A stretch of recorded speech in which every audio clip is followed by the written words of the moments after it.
Welcome to episode 20. I've decided that the 8-bit computer system is far enough along that I can start to think about building a physical enclosure for it, and I have several goals for the enclosure. The most important goal is to physically secure and protect the backplane and system modules. This will help ensure that they remain in a working condition by avoiding physical stress or impact that might damage the components or connectors. Another goal is to have a permanent power supply integrated into the enclosure. I'd like to be able to power the system from mains voltage using a standard IEC power cord. I'd like the enclosure to have external connectors for the various peripherals that will be connected to the system, such as keyboard and display. It would be nice if the enclosure were aesthetically pleasing. My vision is something like the North Star Horizon, which was an S100 computer from the late 1970s, which featured an enclosure built partially from wood panels. The most important goal is that the enclosure should be easy to build. I don't have a drill press or miter saw, so cutting or drilling metal parts isn't really an option. I do have access to a table saw, so I can make relatively precise wood panels a feature of the design. My concept for the enclosure is that there will be an internal frame and card cage. That is the part of the enclosure I will work on in this video. The internal frame will be surrounded by external panels. The top, bottom, and sides will be made from plywood, and my current plan is that the front and back panels will be fabricated from laser-cut acrylic. I plan to have cutouts on the front and back panels for connector panels, which I plan to fabricate as printed circuit boards. Alright, so here's what I've decided to build a frame out of. It is 15 by 15 millimeter aluminum extrusions, and if you've ever worked with a 3D printer or built a 3D printer kit, you have no doubt seen these. They basically have a profile that has channels where you can put nuts, and that allows you to bolt various pieces to the side. These ones that I have also are drilled and tapped at the ends for M3 screws, and so you can also attach things to them that way. But basically, they give you a very flexible way of attaching these together in a fairly rigid form. There are two brands that you can get these particular extrusions in. They're called MakerBeam XL and OpenBeam. I think the ones I ordered are MakerBeam XL, but I think OpenBeam is essentially the same thing. I also got some corner connectors. I also 3D printed some parts, such as these L brackets for right angle connections, and also these plates that allow you to basically rigidly connect two of these extrusions together. So basically, I'm going to build a frame that will essentially be the outline of the entire enclosure, and then within that I will try to find a good spot for the computer, specifically the card cage and also the power supply. So I have my M3 hardware, and I think I'm just going to put this together. So I will meet you back when I have the frame in some kind of rough form. Alright, so here's the basic frame put together. So the legs are 150 millimeter, these side pieces are 200 millimeter, and then the long pieces are 300 millimeter. That seems to be about the right dimensions. Here's the backplane and the cards.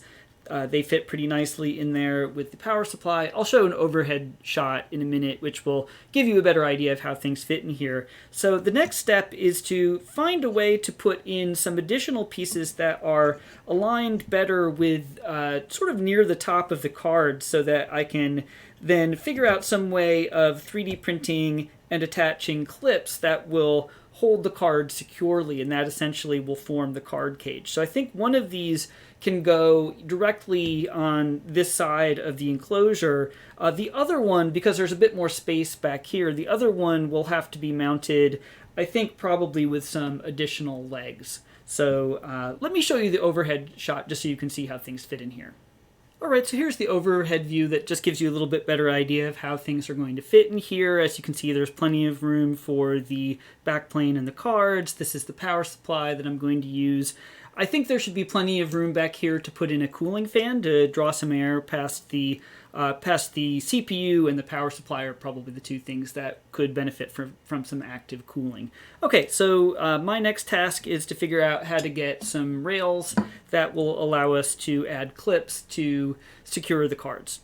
Alright, so I have put the two side rails in to essentially form the card cage, and I've adjusted things so that there's about 5 or 6 millimeters between the rail and the card on either side. I think that should be an appropriate amount of clearance. So what I will need to do next is design the clips and bracket that basically will attach to the side rail and hold the card stable. So that will require a little bit of 3D design. Before we do that, let me talk a little bit about the physical construction using this 15 by 15 aluminum extrusion.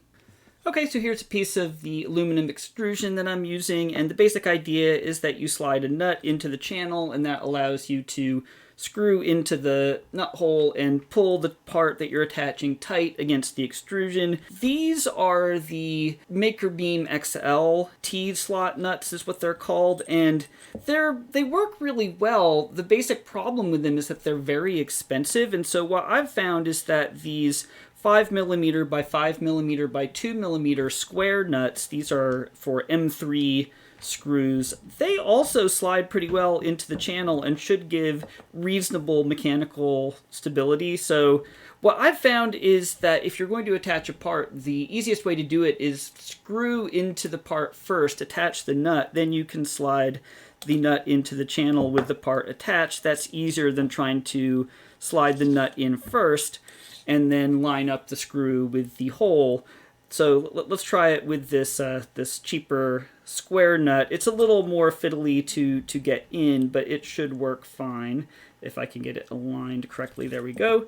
And yeah, I think either one is going to work okay. This is not an application where we require huge amounts of mechanical strength, so I would recommend getting these 5x5x2 M3 nuts just because they're so much less expensive.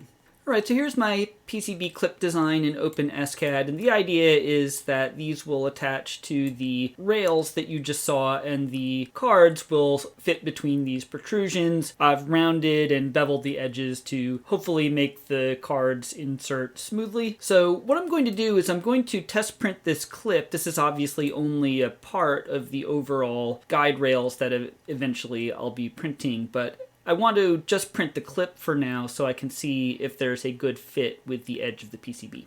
Alright, so here is the test print of the clip, and I think it is more or less okay, but I think maybe there's a little bit too much space between the two parts of the clip. I think I could make that a little bit tighter and get a bit of a firmer fit on here. So I'm going to change the design just a bit and reprint it and see if we can't get this a little bit tighter.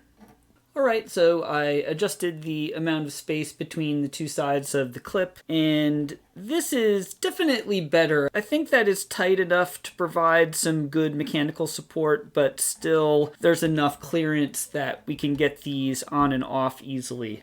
Alright, so I think at this point I'm ready to design the completed clip assembly that will have clips for every single backplane position, and I will print 2 of those, and then they will attach to the mounting rails, and that should complete our card cage. Alright, so let me do the design for the entire clip assembly. Okay, here's what I came up with for the entire card guide assembly. This top part will sit on top of the mounting rail, and there will be 2 screws to attach it to the top of the mounting rail, and then the actual guides with the clips hang over the side. And I think this will make it, in general, easy to install and also remove, since it'll be coming in from the top, and access to these screws should be pretty easy. Okay, so I think I'm going to go ahead and print it. It will need to be printed, I think, in this orientation, and I might use supports since there are recesses for the screw heads under here.